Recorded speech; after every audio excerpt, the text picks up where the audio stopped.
Shri Venkateswara gold తాకట్టులో ఉన్న మీ బంగారాన్ని విడిపించి కొనబడును.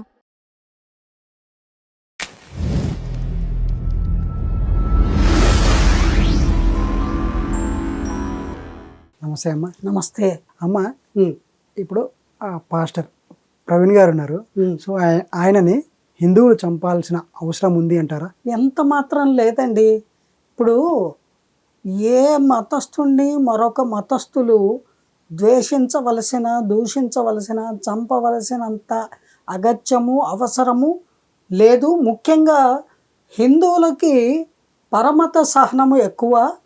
వారు కేవలము ఏదైనా అభ్యంతరకరమైన సంఘటనలు జరిగినప్పుడు నోటితో వాదిస్తారు, వాళ్ళు నిజానిజాలు తెలుసుకునే ప్రయత్నం చేస్తారే కానీ ఇలా కక్షపూరితంగా చంపవలసినటువంటి అగత్యము, అవసరము లేదు అని నా భావన.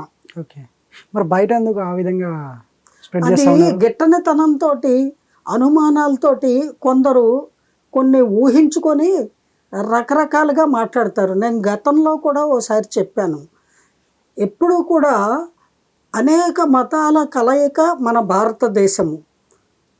ఈ సెక్యులర్ కంట్రీలో ఉన్నప్పుడు పరమత సహనము కలిగి ఉండాలి, అందరూ సోదర భావంతో కలిగి ఐకమత్యంగా ఉండాలి, ఒకరితో ఒకరు స్నేహభావంతో ఉండాలి. కానీ ద్వేషించుకోవడము, దూషించుకోవడము, అవమానించుకోవడము, ఒకరి మతాల్ని ఇంకొకరు వేలెత్తి చూపడము, అలాగే ఆ మత గ్రంథాల్లో ఉన్న భగవంతుడి అంశాల గురించి విమర్శించడము అనేది చాలా తప్పండి.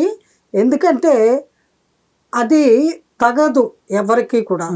ఎవరి మతం వారికి గొప్ప, ఎవరి దేవుడు వాళ్ళకి ఇంపార్టెంట్. అందుకని వారి వారి మతాలు, వారి మత దైవాల గురించి మాత్రమే మాట్లాడుకునే హక్కు వారికి ఉంటుంది. ఇతర దేవుళ్ళ గురించి, ఇతర మతస్థుల గురించి నిందాస్తుతి చేయవలసిన అవసరం, అగత్యం లేదు. ఈ అంశాన్ని గుర్తుపెట్టుకుని ఎవరైనా సరే ఇటువంటి విద్వేషాలు, ఇటువంటి అపోహలు, అనుమానాలు వాళ్ళలో రేకెత్తవు. అది ఎవరిలో అయితే లోపిస్తుందో వాళ్ళు డెఫినెట్గా ఇలాగ నెగిటివ్గానే థింక్ చేస్తారు, నెగిటివ్గానే మాట్లాడతారు, నెగిటివ్గానే దెబ్బలాట్లకి ముందుకు వచ్చేస్తారు. అది చాలా తప్పు. అది ఎవరు కూడా హర్షించరు, ఆమోదించరు. అది అమానుష్యం కూడా. మానవత్వంతో ఉండాలి. అంతేకాని ఈ రకంగా ఒకళ్ళనొకళ్ళు అనుమానించుకోవడాలు, డైరెక్ట్గా నిందించడాలు చేయకూడదు. అదే వాస్తవం అయితే దాన్ని నిరూపించడానికి మన ప్రభుత్వం ఉంది, పోలీస్ శాఖ ఉంది.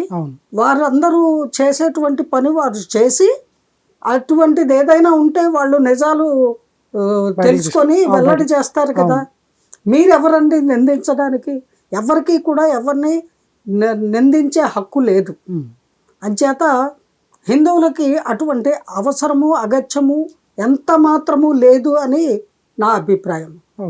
అలాగే ఇటీవల నేను పాస్టర్ ప్రవీణ్ గారి మరణం సంభవించిన సందర్భంలో మానవత్వంతో ఒక మనిషి చనిపోయాడు అన్న వార్త తెలిసినప్పుడు, అది ఏ మతస్థుడైనా సరే ఆధ్యాత్మిక బాటలో నడుస్తున్నటువంటి ఒక వ్యక్తి మరణించాడు అని తెలిసినప్పుడు మానవత్వంతో, సానుభూతిగా నేను నా యొక్క సంతాప మాటల్ని తెలియపరిచాను.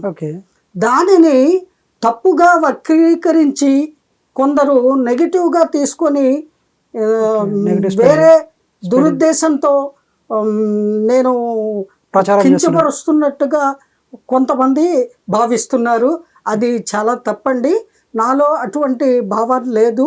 కేవలం మానవత్వంతో మాట్లాడాను. మనుషులంతా మానవులము, మనము మనుషులము. మానవుడి యొక్క తత్వము మానవత్వము. ఆ మానవత్వంతో మాట్లాడిన మాటలే కానీ నేను మత పిచ్చితో, కుల పిచ్చితో ఎన్నడూ ఎవరి గురించి నేను మాట్లాడలేదు, మాట్లాడను. అంచేత మీరు దాన్ని అన్యథా భావించవద్దు. అలాగే ఏ మతస్థులైనా సరే అందరూ సోదరభావంతో ఉండాలి, ఐకమత్యంగా ఉండాలి. మనం అందరం భారతీయులము అనేటువంటి ఒక్క అంశాన్ని ప్రతి భారతీయుడు గుర్తుపెట్టుకొని ముందుకు సాగాలి.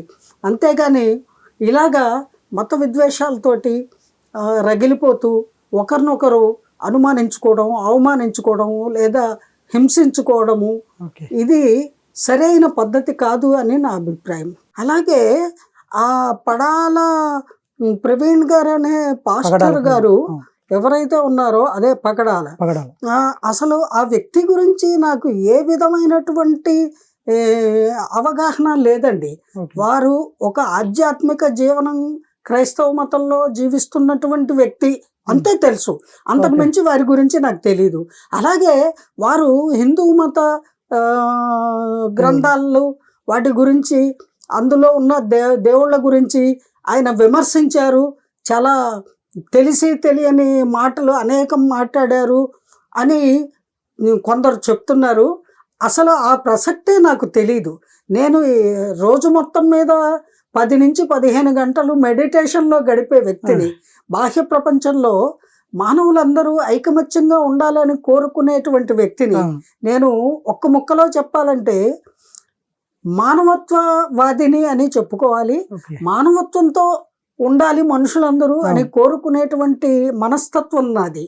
బీయింగ్ ఏ హిందువుల్లో ఉన్నటువంటి గొప్ప సంస్కారం ఏమిటి అంటే అందరము మనుషులము, అందరము మానవత్వంతో ఉండాలి అనే భావన